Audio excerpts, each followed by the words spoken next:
കൊച്ചി വാർത്താ ചാനലിലേക്ക് സ്വാഗതം. ഓപ്പറേഷൻ താമരയിലൂടെ രാജ്യത്തെ വിവിധ പാർട്ടികളെ പിളർത്തിയും എംപിമാരെ അടർത്തി മാറ്റിയും മിടുക്ക് കാണിച്ച ബി.ജെ.പി.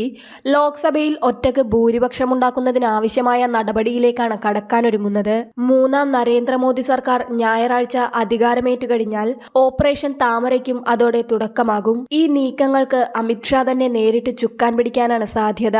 NDA ഘടകകക്ഷികളായ JDUവും TDPയും മോദിക്ക് പിന്തുണ പ്രഖ്യാപിച്ചെങ്കിലും സഖ്യകക്ഷികൾ ഉന്നയിക്കുന്ന ആവശ്യങ്ങളിൽ തീരുമാനമെടുക്കുന്നത് BJPക്ക് വലിയ തലവേദനയാകുകയാണ്. 4 മന്ത്രിമാർ വേണമെന്നാണ് JDU ആവശ്യപ്പെട്ടിരിക്കുന്നത്. റെയിൽവേ, കൃഷി, ഗ്രാമവികസനം എന്നീ വകുപ്പുകളും JDU നൽകിയ പട്ടികയിൽ ഉൾപ്പെട്ടിട്ടുണ്ട്.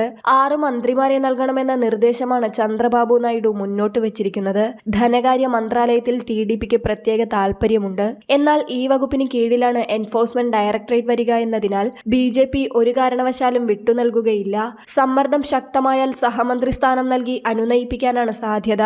IT, വാണിജ്യം, ട്രാൻസ്പോർട്ട് എന്നീ വകുപ്പുകളും സ്പീക്കർ സ്ഥാനവും TDP നേതാവ് ചന്ദ്രബാബു നായിഡു ആവശ്യപ്പെട്ടിട്ടുണ്ട്. എന്നാൽ കേന്ദ്ര സർക്കാരിന്റെ നിലനിൽപ്പിനെ തന്നെ ബാധിക്കുന്ന നിർണായക പദവിയായതിനാൽ സ്പീക്കർ സ്ഥാനം ഒരു കാരണവശാലും BJP വിട്ടുനൽകുകയുമില്ല. പകരം TDPക്ക് മന്ത്രിസഭയിൽ 2 പ്രധാന വകുപ്പുകൾ നൽകി അനുനയിപ്പിക്കാനാണ് നീക്കം നടക്കുന്നത്. ഇതിനിടെ ജാതി സെൻസസ് നടപ്പാക്കുമെന്നും 2ാം മോദി സർക്കാർ അഭിമാനമായി കണ്ട അഗ്നിവീർ പദ്ധതി നിർത്തലാക്കണമെന്നും ആവശ്യപ്പെട്ട് JDUവും സത്യപ്രതിജ്ഞയ്ക്ക് മുൻപ് തന്നെ സമ്മർദ്ദം ശക്തമാക്കിയിട്ടുണ്ട്. ഇതും BJP നേതൃത്വത്തെ ശരിക്കും ആശങ്കയിലാഴ്ത്തിയിട്ടുണ്ട്. ഘടകകക്ഷികളുടെ സമ്മർദ്ദങ്ങൾക്ക് വഴങ്ങി അധികകാലം ഭരണം നടത്താൻ കഴിയില്ലെന്ന തിരിച്ചറിവ് BJP നേതൃത്വത്തിനും മോദിക്കുമുണ്ട്. എന്നാൽ ഒറ്റയ്ക്ക് ഭൂരിപക്ഷമില്ലാത്തതിനാൽ സഹിക്കേണ്ട സാഹചര്യമാണുള്ളത്.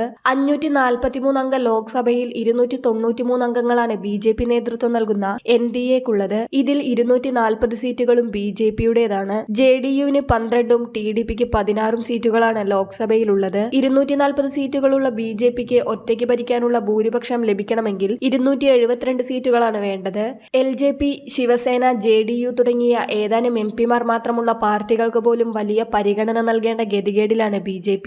ഘടകകക്ഷികളിൽ ഏറ്റവും വലിയ ഭീഷണിയായി BJP കാണുന്നത് JDUവിനെയും TDPയെയുമാണ്. കാലുമാറ്റം പതിവാക്കിയ JDU നേതാവ് നിതീഷ് കുമാർ എപ്പോൾ വേണമെങ്കിലും മുന്നണി വിട്ട് പ്രതിപക്ഷ സഖ്യത്തിന്റെ പ്രധാനമന്ത്രി സ്ഥാനാർത്ഥിയായി മാറുമെന്ന നല്ല ബോധ്യം BJPക്കുണ്ട്. കാവി രാഷ്ട്രീയത്തോട് മുഖം തിരിച്ചു നിന്ന ഒഡീഷയിൽ BJP ഭരണം പിടിക്കുകയും തെലങ്കാനയിൽ വൻ മുന്നേറ്റം നടത്തുകയും ചെയ്ത സാഹചര്യത്തിൽ ആന്ധ്രയിലും BJP ഭീഷണിയാകുമെന്ന ആശങ്ക ചന്ദ്രബാബു നായിഡുവിനുണ്ട്. അതുകൊണ്ട് തന്നെ TDPയുടെ പിന്തുണയും ഒരു ഫിക്സഡ് ഡെപ്പോസിറ്റായി കാണാൻ BJPക്ക് കഴിയില്ല. മാത്രമല്ല ചന്ദ്രബാബു നായിഡുവിനെ ജയിലിലടച്ച മുൻ ആന്ധ്ര മുഖ്യമന്ത്രിയും YSR കോൺഗ്രസ് നേതാവുമായ ജഗൻ മോഹൻ റെഡ്ഡിയെ TDPയുടെ സമ്മർദ്ദഫലമായി കേന്ദ്ര ഏജൻസികളെ ഉപയോഗിച്ച് വേട്ടയാടാനും മോദിക്ക് പരിമിതിയുണ്ടാകും. 2ാം മോദി സർക്കാരിന്റെ കാലത്ത് നിർണായക ബില്ലുകൾ രാജ്യസഭയിൽ പാസ്സാകാൻ YSR കോൺഗ്രസ് പിന്തുണ നൽകിയിരുന്നത് BJPക്ക് മറക്കാൻ കഴിയുകയില്ല. മാത്രമല്ല ഇപ്പോൾ ആന്ധ്രാഭരണം ചന്ദ്രബാബു നായിഡുവിനാണെങ്കിലും ഇനി വരുന്ന തിരഞ്ഞെടുപ്പിൽ മുഖ്യമന്ത്രി സ്ഥാനത്ത് ജഗൻ മോഹൻ റെഡ്ഡി വീണ്ടും വരാനുള്ള സാധ്യതയും BJP മുന്നിൽ കാണുന്നുണ്ട്.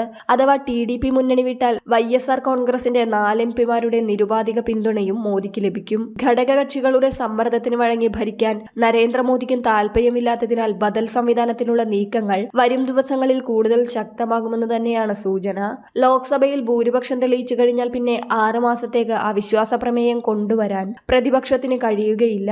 ഈ 6 മാസത്തിനുള്ളിൽ പരമാവധി MPമാരെ ടാർഗറ്റ് ചെയ്ത് ഒപ്പം നിർത്താനുള്ള ഓപ്പറേഷൻ താമരയാണ് BJP ലക്ഷ്യമിടുന്നത്. മുൻപ് കർണാടകയിൽ പയറ്റി വിജയിച്ച തന്ത്രവും ഇതിനായി BJP പ്രയോഗിക്കും. കൂറുമാറ്റ നിയമത്തെ മറികടക്കാൻ കൂറുമാറി വരുന്നവരെ കർണാടക മോഡലിൽ ഉപതെരഞ്ഞെടുപ്പിൽ മത്സരിപ്പിച്ച് വിജയിപ്പിക്കാനും BJP ശ്രമിക്കും. ചെറിയ പാർട്ടികളെ പരമാവധി ഒപ്പം നിർത്താൻ ഇതിനകം തന്നെ നേതൃത്വത്തിൽ തീരുമാനമായിട്ടുണ്ട്. പ്രതിപക്ഷത്തെ MPമാരെയാണ് പ്രധാനമായും ഇപ്പോൾ BJP ലക്ഷ്യമിടുകയെങ്കിലും ആ ലക്ഷ്യമൊടുവിൽ NDA ഘടകകക്ഷികളിലും എത്തിച്ചേരും.